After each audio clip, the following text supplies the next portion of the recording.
This whole YouTube thing again.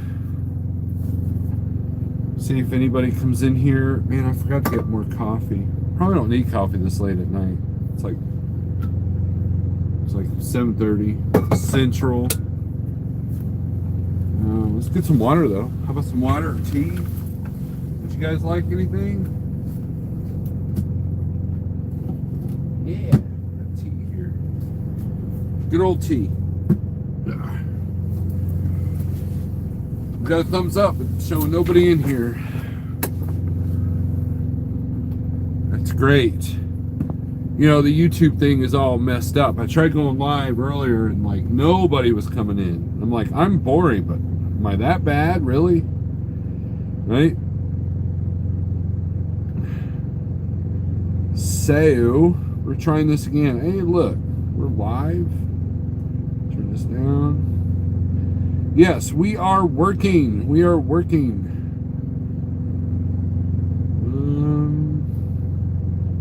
There we go. There we go.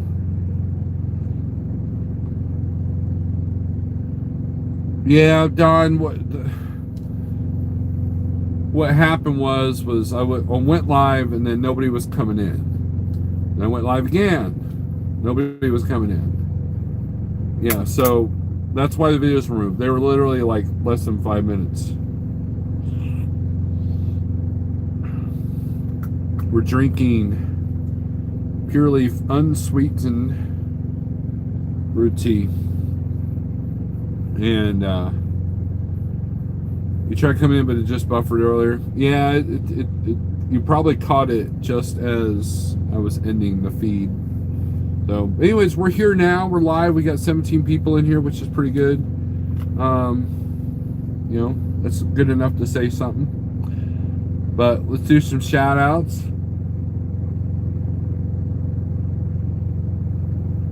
It was probably good that I didn't probably go live earlier because I was feeling like I might have said some things controversial because of the way I was feeling.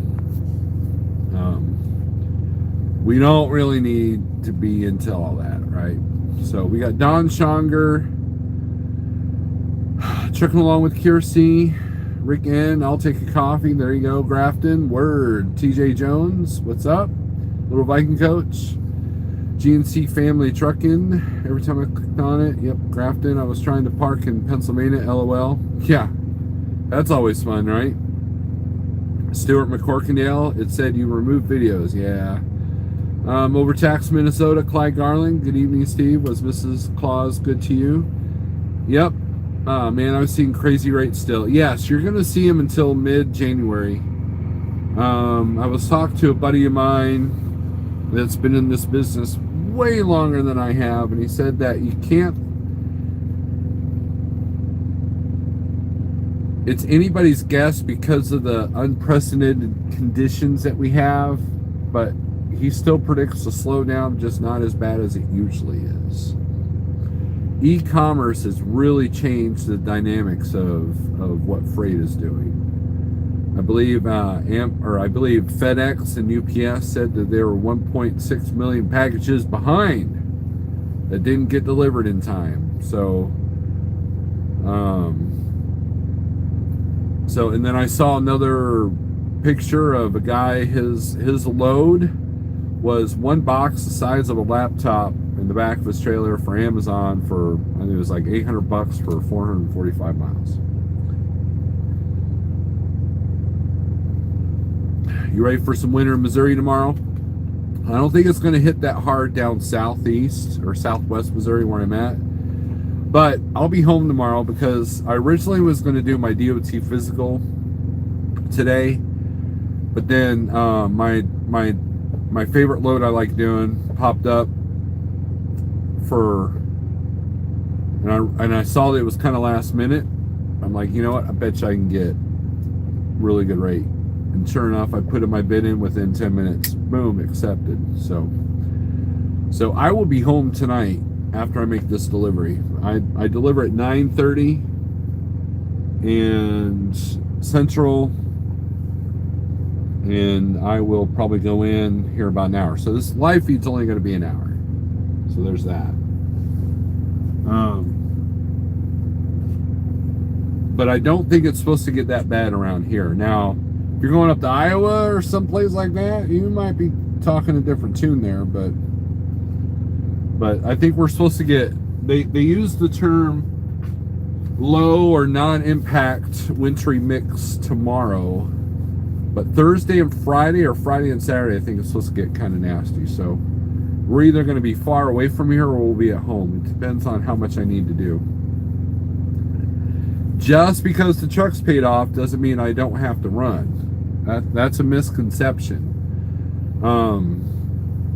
Just because I'm saving $1,500 a month doesn't mean that I don't have to run.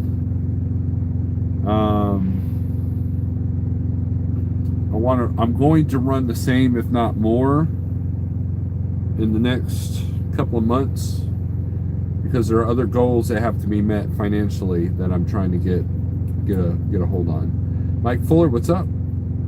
Screaming Demon, I'm doing pretty good. John Armstrong, oh my God, I have a choice. Team Tiny versus Snow Alert. Decisions.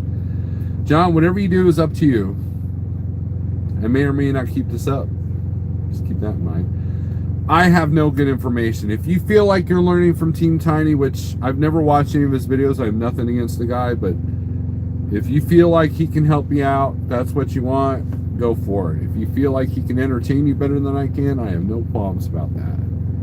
Daniel Adami, what's up?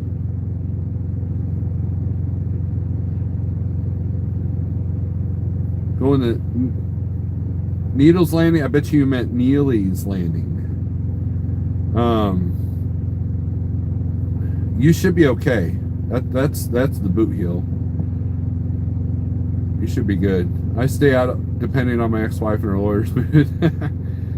I'd urge you to come to the conclusions your truck is still costing you $1,500 a month because you will have to replace the truck eventually. Rick N, I wholeheartedly agree with you. I have some debt that I got to take care of, so that's where that $1,500 is going to go. The truck title is in my name, but there's still a bit of debt related to the truck I got to take care of. Howdy, Star Lord. Hope you had a good Christmas. Good luck in the new year. Thank you, Kevin. I appreciate that.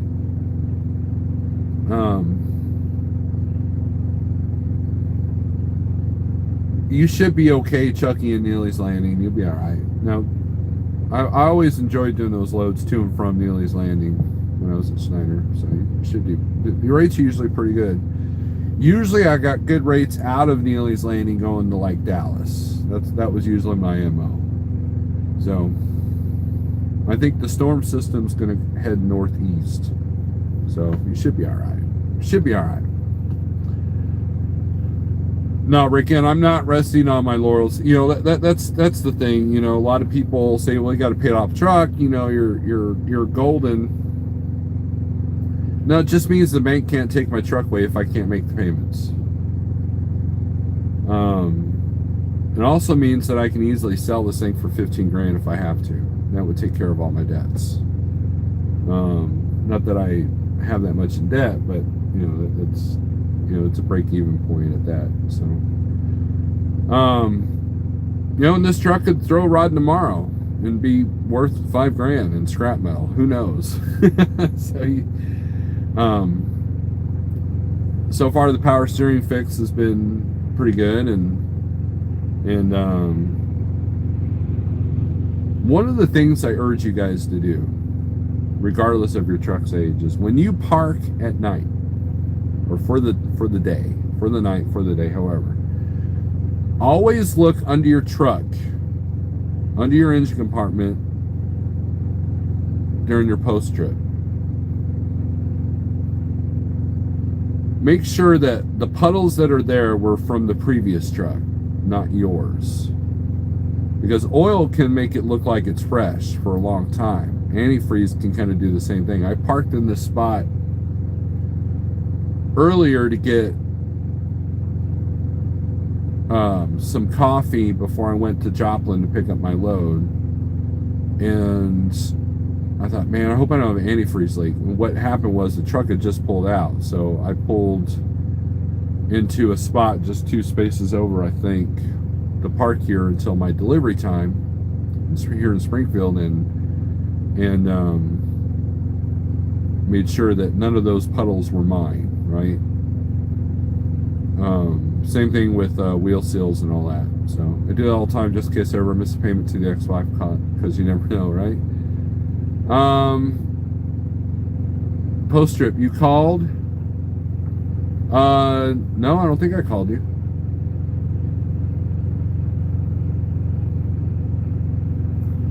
I don't think I called you. Who drives Jeffrey Likes International? We have a contractor that actually bought it off of Jeff, so Jeff no longer owns that truck. And it was a lease purchase, and I believe he got it financed in his own name. So Jeff no longer owns the truck. So Thorn Thunder Trucking, what's up?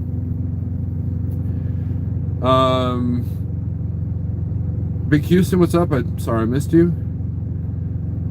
So I hope everybody had a good holiday.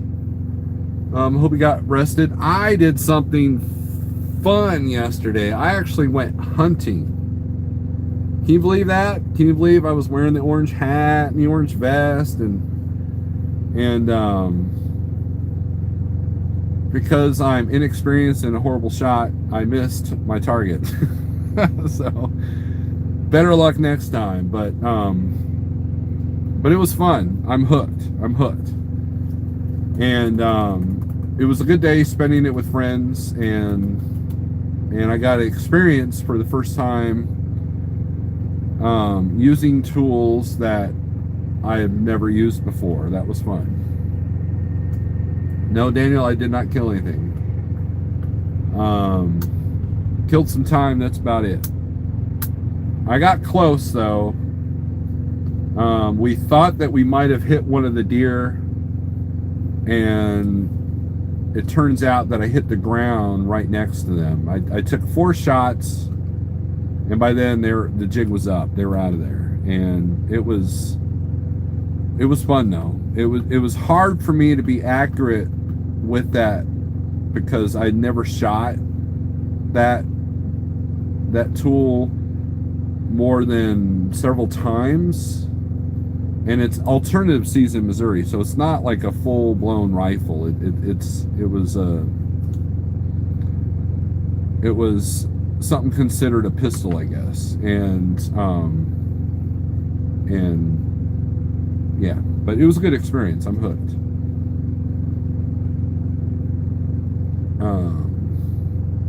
Deer bird, it was deer. I do the Elmer Fudd version of hunting.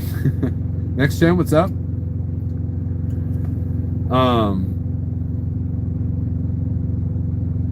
Yeah, so it was fun. I was hooked. It was good. It was a good time.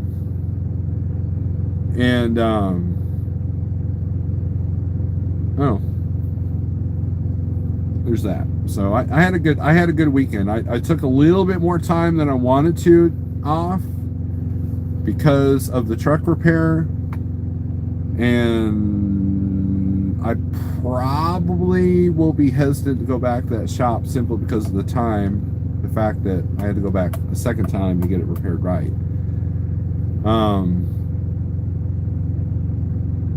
And that sucks because I thought I had a good shop. So but other than that, we'll be taking off tomorrow, and then we'll see what strategies we'll put in place for New Year's Eve.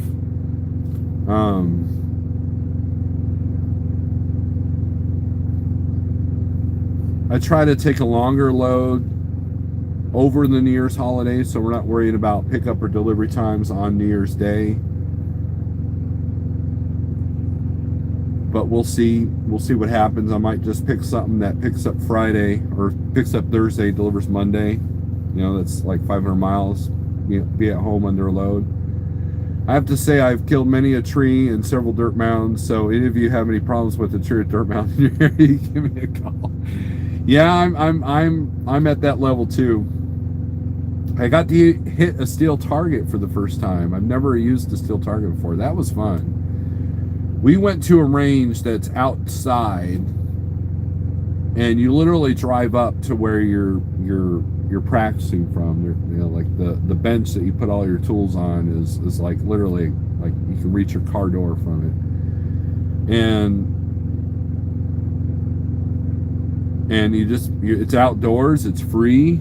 You know, there's you know, as long as you're not reckless, you're good to go. And I believe there's a place like that south of Springfield, there before you get to Branson. I haven't been out there, but I've been wanting to try. But I know that place down up there by Branson has been closed during COVID world. I don't know if it's open again now or not. I would like to get more practice with my 870. So better move the car in the house first. No, but we're getting better. We're getting better. You know, I got some tactical training yesterday, which I think helped. So it's just a matter of being comfortable and you know, practice, which is hard to practice now because of the prices of the cartridges. So, but I did spend a box of 100 of a particular round yesterday, but it was worth it. So other than that, we're watching entirely too much YouTube, entirely too much Facebook. That Nashville bombing, that's some crazy stuff. There's already some conspiracy theories out there about that.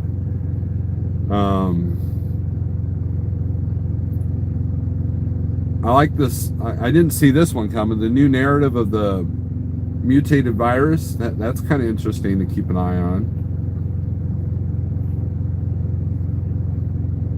I'm watching the wording of these reports that we listen to and watch. That's the key, I think. Pale Rider TV. It's just the camaraderie and the being in the great outdoors. It's nice to shoot the breeze and rocks. That's exactly what we did, Screaming Demon. I learned a lot from these guys that live and eat and breathe this stuff, right? And mind you, I never went hunting. The closest thing to hunting that I ever did was my dad had a shotgun in his hand while we walked through the woods. That was it. I mean, that was like one time, you know, and we were just on our property. And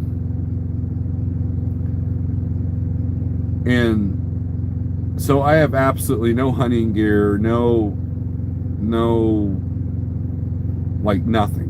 I have no knowledge. You know, my wife's got a bunch of books like how to field dress, you know, animals and that kind of thing. But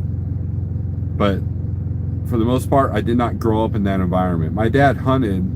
He got a couple of deer, but he was not a very successful hunter when we lived in Missouri. He was all about fishing. You know, he went hunting a couple of times, never got anything. You know, but I was hanging out with guys that get deer almost every weekend, it seems like. So it's, you know, or their buddies did. You know, I mean, they got freezers full of deer meat. You know, and these guys know their craft for sure. When people don't trust government and the news media, conspiracy theories will happen. Absolutely, you can't get true news anymore. I noticed I was watching NBC News today, and they keep going to CNN for their sources. Like, they showed a clip of an interview that was on CNN, and look, there's a Facebook post that showed the hypocrisy of some of what these news articles post. You know, it was okay for one side but not the other, kind of thing. And the hypocrisy and the fear mongering is just absolutely incredible. Absolutely incredible. But what can you do other than just be aware and pay attention to the way they word things? I was happy to see that the cops were getting a good name for once from the media because of the Nashville bombing. No, I used to love hunting. Best sleep ever under hickory tree at 7 a.m. Provost Motorsports. You've given me a new business idea. I like what you sent me earlier.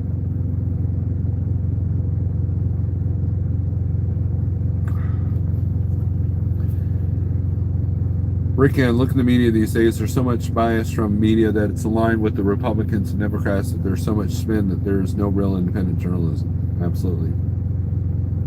And true independent journalism is so easy for the bigger companies to like, oh, this guy's a nutbag, you know, that kind of thing. And it's just really sickening. If you guys remember at the beginning of COVID world, I said that one of the biggest dangers that we have is if there's something that we seriously have to worry about, we're never going to believe, we're never going to believe the sources that tell us that we should truly worry about something. And that's danger in of itself. Major news you just can't watch anymore, and nor should you. I mean, look, I keep tabs on NBC News. I look to see what narrative or what the language that they're speaking is, if that makes any sense. There's some hard right news that I watch, and there's some, in the hard left, I just kind of look at headlines. But even the hard right stuff is it's just as biased, just in a different direction, in the opposite direction. Meanwhile, the whole tree's rotted. You got the right branch and the left branch. The whole tree is rotted, guys. That's it. There's some people on YouTube providing unbiased news reporting. Well, that's good.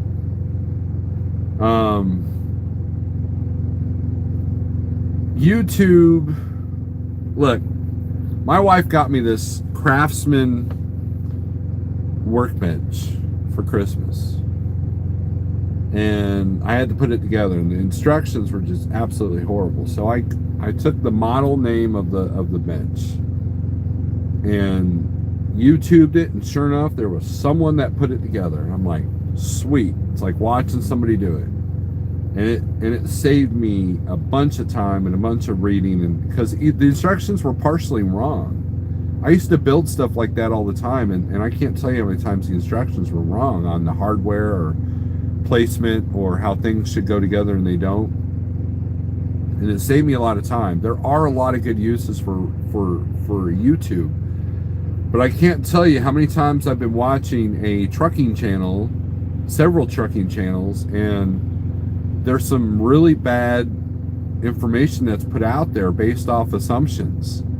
Look, if someone asked me, hey, what's it like to work at Swift? I would say, I don't know. Because I've never worked for them. And while I know a couple of people that do work for them, or have worked for them, it's not like I'm an expert on that company. And so if someone asks me, both privately or on here, hey, what do you think of Swift? And working for them, I would say, I don't know. Because I don't know. People are afraid to say, I don't know. And a lot of questions get asked about, the question I get asked a lot is about the Schneider Power Only. And the things that I do know about Schneider Power Only is that I know 2 people that are doing it. They're doing well, but they also were at Schneider at one time, and they know the platform. And it works for them. It's easy to sign up with that. Now, what their requirements are, how it's dispatched and all that, I don't know. And so that's what I tell people. I don't know. And it seems like people are afraid to say, I don't know. Or what works for me may not work for you. You can have 10 people in a room and show them one experience, and they will explain it 10 different ways. That's human nature. And I remember I came across a YouTuber that compared Landstar, Schneider, and KLM. Talk about the 3 major differences and what the advantages and disadvantages were of each company. Come to find out, that guy never worked for Landstar and he never worked for Schneider. He was a KLM driver. And I'm like, somebody out of CDL school is going to watch that and think that this guy knows what he's talking about. And I've never understood that. And I've been guilty of that myself. I'm not without sin, for sure. And, I still feel bad about all the times I sat at home telling people how they should run their business. Because that's not kosher to me either. Hill Rider says, I don't know. You make a perfect point. Okay, hold on. The whole reason for the boy who cried wolf, unfortunately, people in power don't care because people seem to be happy to play dumb. Helps you fix your truck too, says Thor. You make a perfect point. The big media conglomerates can squash and outspin a truthful, independent story from gaining any traction. Look at Twitter and YouTube censoring dissent, whether right or wrong, right? Never just take one person's word for it. Ask people that are in the know. And that's true. I can tell you all about Transland, but even then that information is becoming dated because it's been, 6 years since I've worked there. And I've never worked for another company. Now, I know a lot of people, and I know that the companies they work for, I know companies I would absolutely avoid, but it's not my place to tell you publicly that they're a horrible company, because obviously they're doing some level of success if they're able to move freight and keep drivers. That's the thing. And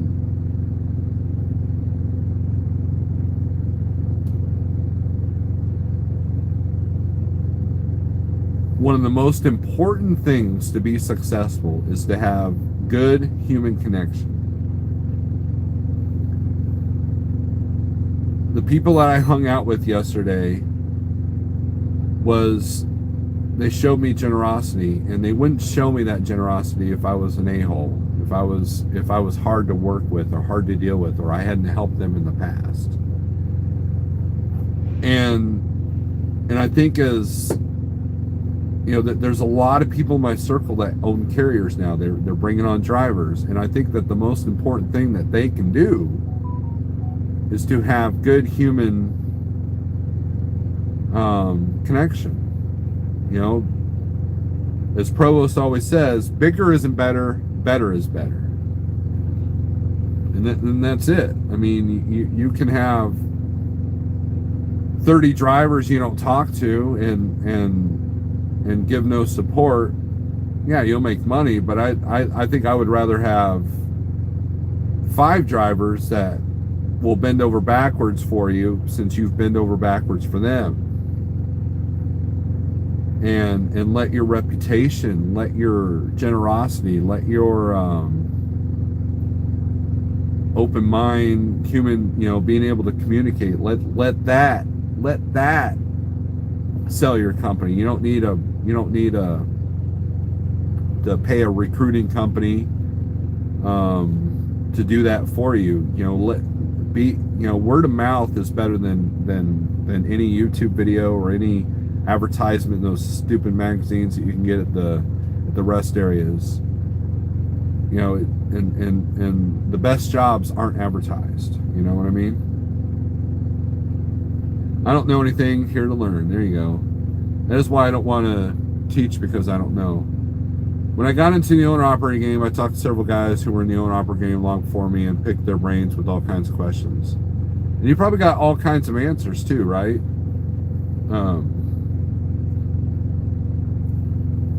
Treat everyone with respect, get respect. That's absolutely. Well, Sorrel, I'm going to get out of here. I'm still at home with my son, trying to spend as much time as I can before I go back to work tomorrow. Daniel Nami, enjoy yourself. I hope you had a good Christmas and Happy New Year to you, sir. Teaching is an art in and of itself. I can show you what I know, but I won't necessarily be able to teach you how to do it. Look, basically what I try to do is I tell people things based off of my experience. Either dealing with people in a business sense or the mistakes that I've made. If a person, like,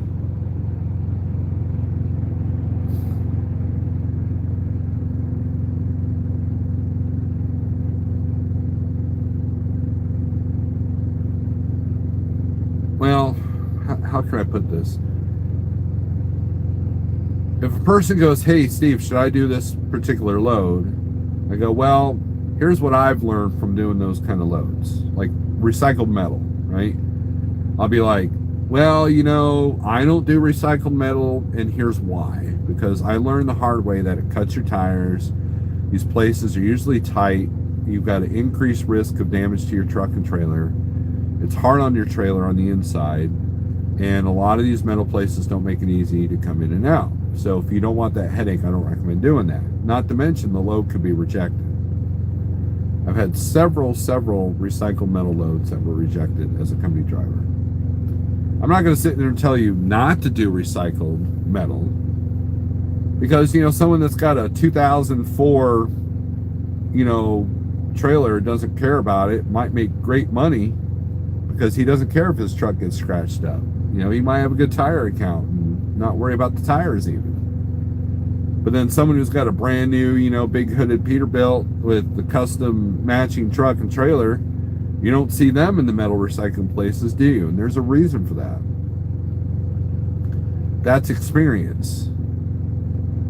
And that's why the first 3 years of being a truck driver and then the first 3 years of being an owner-operator are the hardest, because you're learning these things. Rick, and the 3 times that I tried to deliver metal and it got rejected, there was too much iron in what was in there. That was the excuse that they gave me. It was a load that went from Joplin to, I think it was Lebanon, Tennessee. I want to say it was Lebanon. I could be wrong. And every single time I got there, load was rejected, and I literally had to take it back to the yard there in Springfield. Screaming Demon, you have a good night too. Or are you telling Daniel? So yeah, recycle batteries, Thor. Yeah, and what did I tell you, Thor? I told you that here's been my experience. So it's up to you if you want to deal with it, right? That's kind of what I did.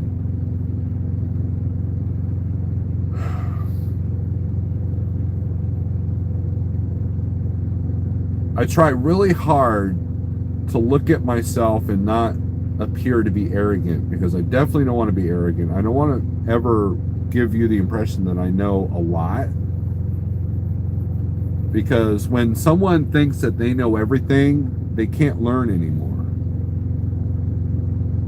And I hear people say, well, C.H. Robinson's run by a bunch of idiots, right?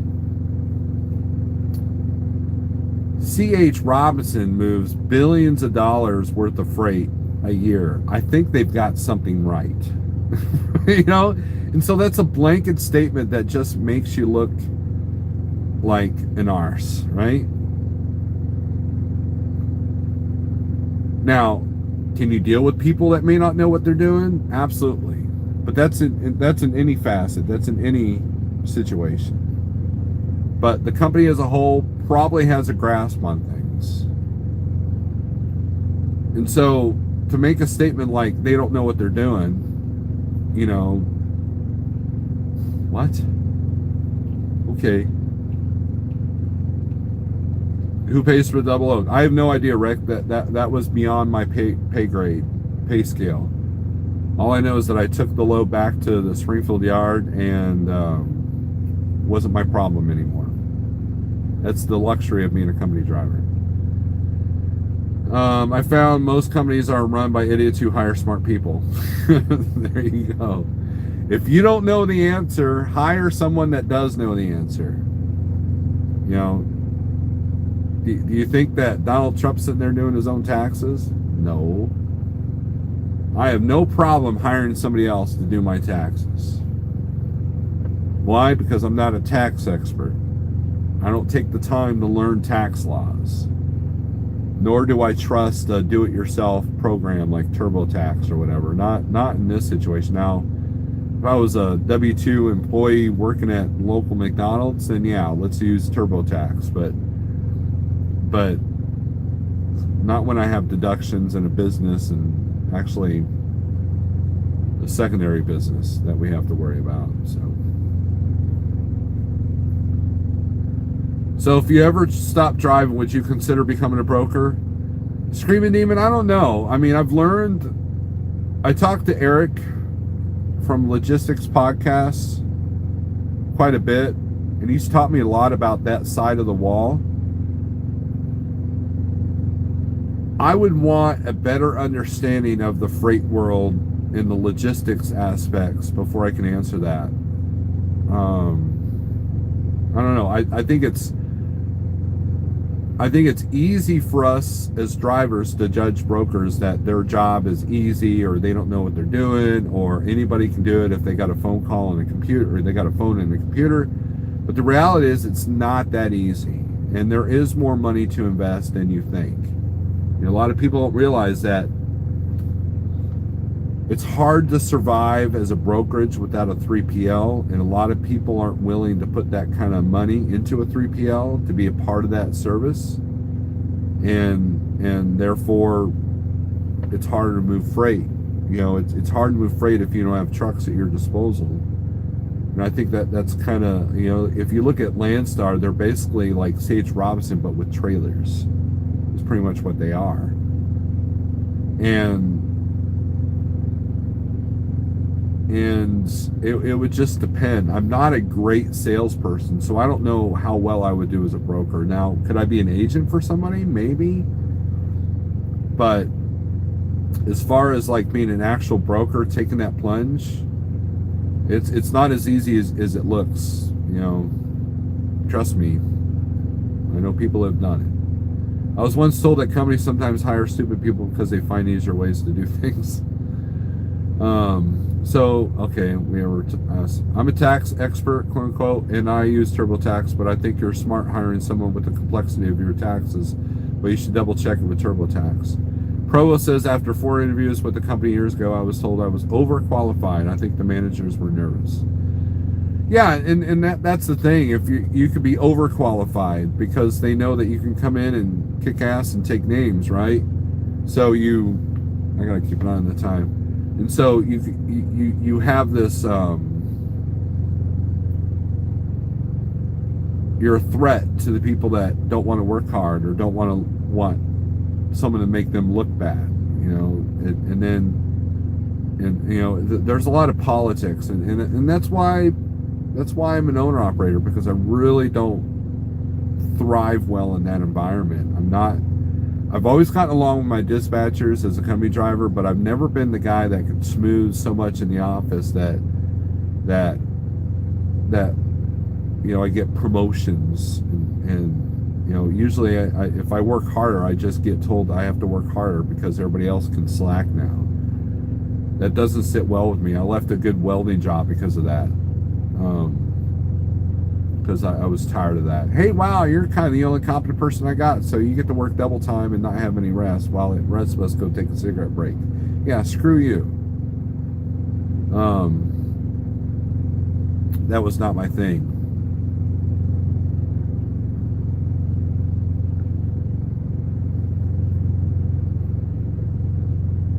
And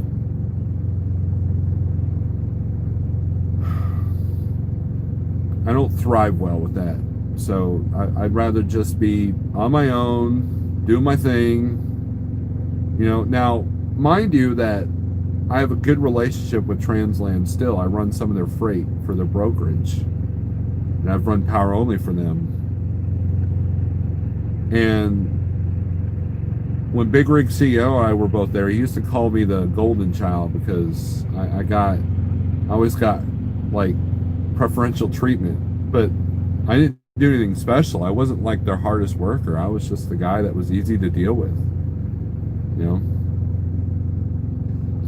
I had one guy, he actually works for Wilson Logistics right now, who did not like me, and probably to this day thought I got him fired, which I didn't. He got himself fired, but you know, that's a story in and of itself.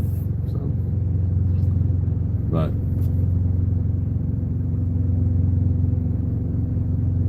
but we are here waiting. I'm probably going to go off here about 8:30, get out of here, and then I'm going to deliver this load and go home. But I think that technology makes things a lot easier. There's a lot of good knowledge on YouTube. Don't get me wrong. There's a lot of good knowledge on YouTube, but you have to be extremely careful of the information that you do get, because a lot of it's biased. A lot of it's because we're trying to sell you a product. You know, this is the best thing because this is what I use. No, this is the best thing because they're paying you so much a month to promote it. I promote Fogline software. Do I believe it's the best thing out there? No. Are there good programs out there? Other good programs? Absolutely. I will tell you the positives and negatives of using Fogline software. Do I get a kickback for promoting it? Absolutely. But you also get a discount code that benefits you as well. And I would not promote that product if I didn't believe in it.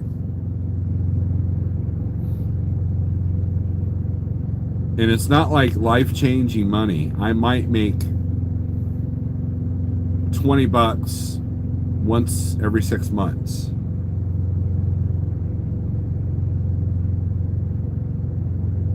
There's 2 products from Rogue Pro that I will not promote because they failed in my truck. I will promote the lunchbox cooker, but they didn't give me that one for free. I paid for that.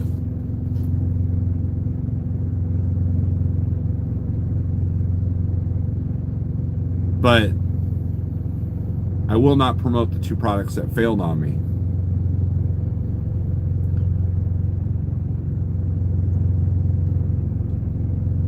That's just me.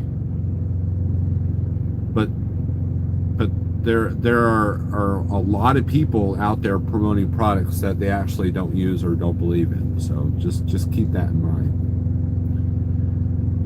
Doing another Amazon load Friday. Good for you, Provost. I see that it's going well over there, so that's great.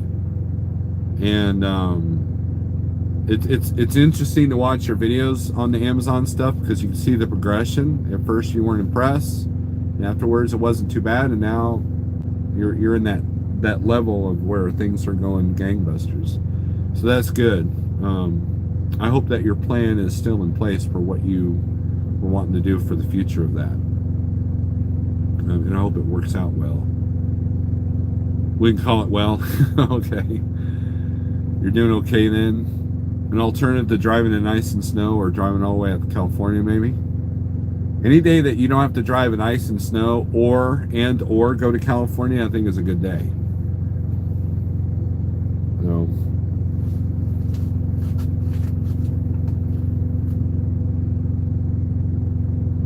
but any other things you guys want to talk about, put it out here. We've got another, 15 minutes, and then I'm going to take out of here. I'm going to try to go in an hour early, and I'm only 5 miles from the customer. Go an hour early, see if they'll unload me, and get the trailer dropped and go back home.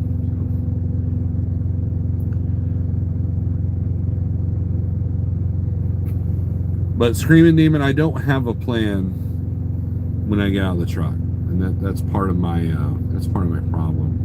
I don't have a 5-year plan yet. But I also know I don't want to die in this truck either. So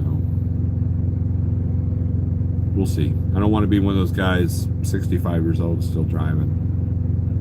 You know, burned out on life, no relationships with anybody. I don't want to be that guy. And I've met quite a bit of them.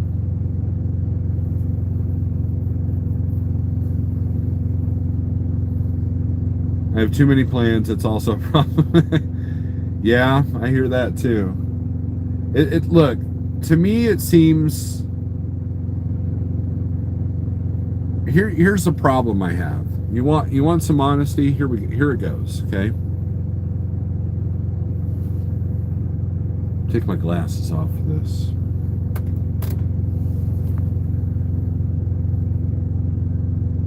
The problem that I have, it's hard for me to focus.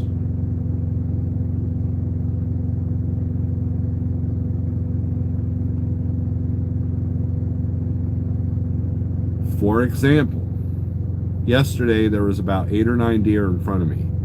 I took 4 shots.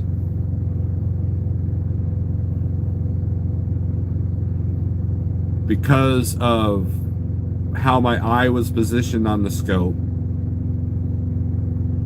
the inexperience with the tool, and the lighting, and the objects that were in the way, it was hard for me to focus, and the overrush of adrenaline, it made it difficult for me to focus on one thing. And once I finally could, if I had more experience, I could breathe and relax, and if I had a little bit better light, might have been able to hit target. That's kind of how life is. You know, these things right here have rewired us to have trouble focusing. This truck next to me literally has his max mount like right here, like at eye level, like right there. You know he's going down the road watching videos. Because the mount's sideways in landscape mode. We are constantly having these in our hands, and it's hard to focus. Studies have proven that it rewires our brains, and that's been my problem for the last year, because there were movements I was going to make, and it's been hard for me to focus because of all the distractions of what's going on politically and socially and like just everything, right?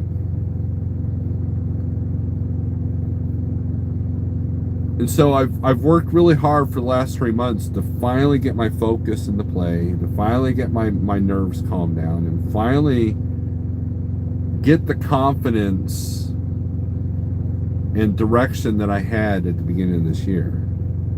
I lost that. That's the media, social media, your friends, everything. That's everything. And my best friends are the ones that are trying to refocus me, trying to get me in the right direction. And I think I'm a little bit frustrating to them. Provost will tell you, you know. And I feel bad because I have a lot of people that care about me that want to help me get focused and want to help me get that confidence I need, because I don't have.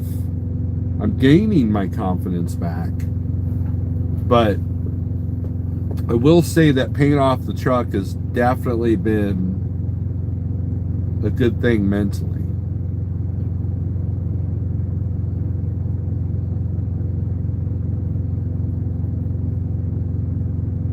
It's an accomplishment, you know, because the first truck I bought, I paid off technically, but I traded it in, you know, and you know, I gained 10,000 on it, but you know, still had 5 to pay off.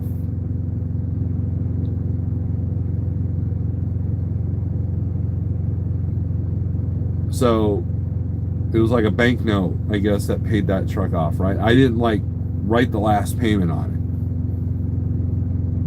it. That was what was nice about it. And I'm not going to milk this whole paying off the truck thing. I'm not doing that. But it's definitely a confidence booster. But if you guys watched that video where I announced that, it's more of a, yeah, like I made it, you know, not, yeah, I made it because I'm awesome. It was more like a sigh of relief. Wow, I can't believe I made it. I mean, that's the thing. And I frustrate my friends because they want me to succeed. They want me to do better for myself. And and it's been difficult to get me focused this year. John Dollarhite, good. Weren't you in here earlier? Or no, that was Don Stronger. Never mind. I heard setting small goals that build to larger goals is a great way to achieve large-scale goals, and that's kind of the method. You're Rick. You're right. That's kind of the method I've been using. Les is in the house. I hope you're doing okay, Les. My Christmas was good. It was peaceful. We had friends and family over for Christmas dinner. We broke the rules, and I made this 50,000 pound brisket, and it was absolutely awesome. That's now going to be my Christmas tradition, is to cook a big, huge brisket and just spread the wealth. So, but and some of it's fear, some of it's laziness. I can tend to be lazy, and so I'm working on that.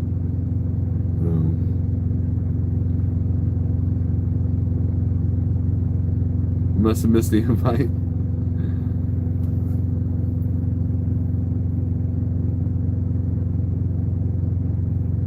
They were literally telling people that if you go over to someone's house for Christmas dinner, that you need to be wearing a mask between bites of food.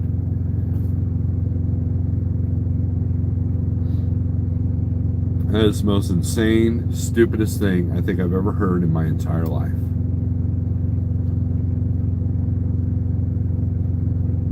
Oh, check it out, guys. I acquired this over the weekend. It's a GoPro Hero Sessions 5. And we are doing a vlog with it for this trip to see how the audio is on it. But this one will take an external mic. I gotta buy a special adapter thingy for it. And if depending on what the audio sounds like with it stock, I will maybe invest in an external mic and start doing my thoughts while going down the road. Not live, mind you, but just turn on the GoPro and talk about stuff, kind of like what Provis does.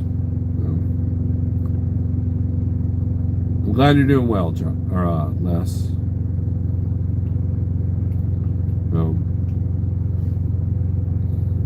Any more comments, questions, or concerns? We got about 5 minutes, then we're out of here. I thought I'd say hi.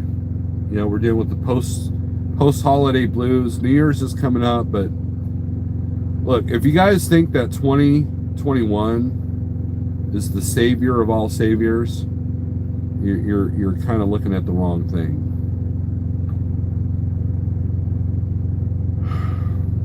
There's nothing. Look, people like, oh, New Year's resolutions, I don't believe in them. Look, it's good to want to make changes. In the January 1st is a perfect date to kind of do that. Because it's a defined line that you can look back. No one goes, I changed my life on June 22nd, 1973. Nobody does that.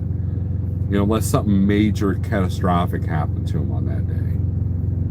But it's easy to go, New Year's on 2020, man, I did this, and this, and this is, And everybody talks about how bad 2020 has been, right? And for a lot of people, it has been.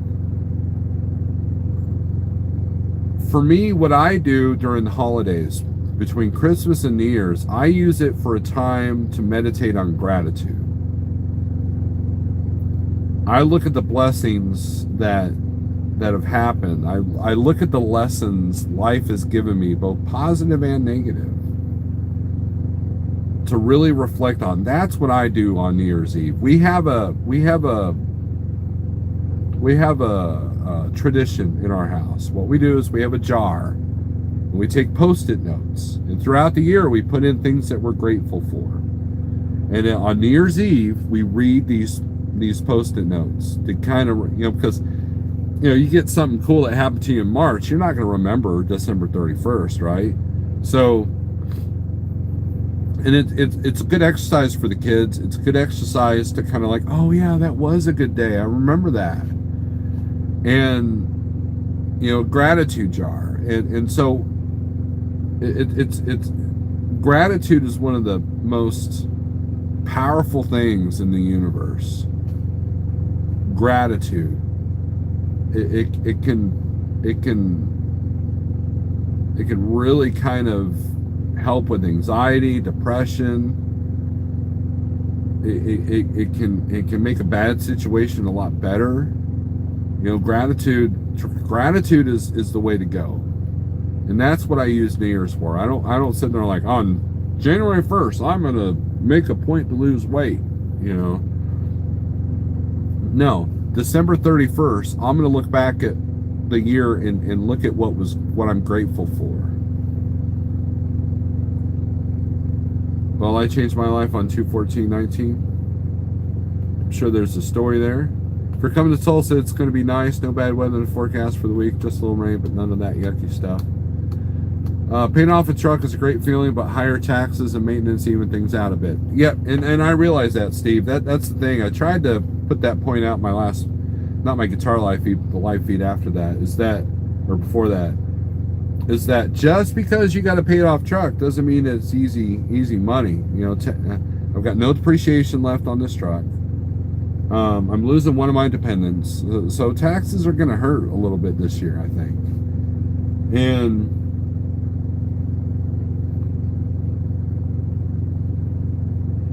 I know my property taxes went up. I paid, Inspector, if you're still watching, you probably can identify with this. My property taxes went up by like $200 this year. What was about $700 last year is now like, well, it was like $800 last year is now $1,000. No, that's the beauty of Missouri, is property taxes.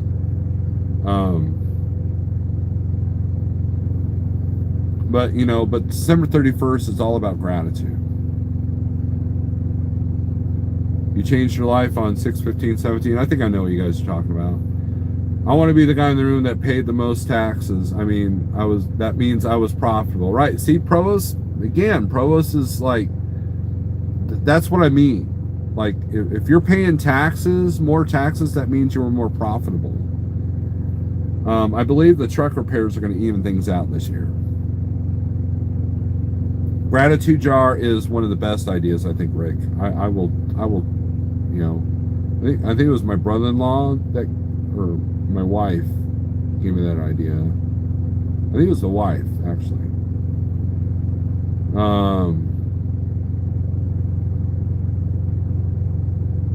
Pros, it's not a problem. Just save 30% of all income, and the maintenance is coming. So save, right? New Jersey, 3,200. Wow. I heard it all, Steve. Oh, I hoard it all. Okay.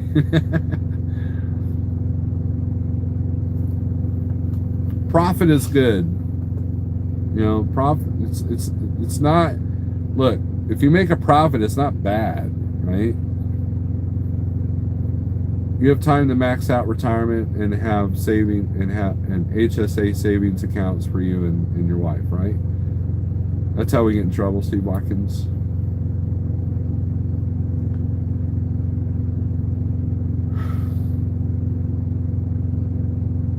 I was told early in my owner-operator world from the guy that gave me the loan for the first truck. He goes, now a lot of guys are going to teach you to have so many deductions that you don't have to pay any taxes.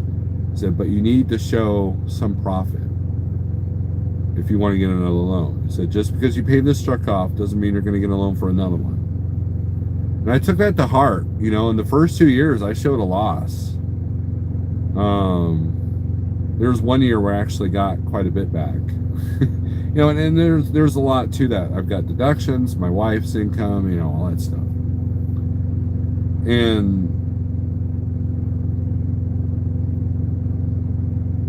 But last year I think it was the highest amount of taxes I paid. And I thought, well, that must mean I'm profiting. This year and the next year is the one that's going to be critical because the truck will be paid off. But who knows? Oh, heck, Steve, I wake up each morning already in trouble. We talk about Steve Watkins.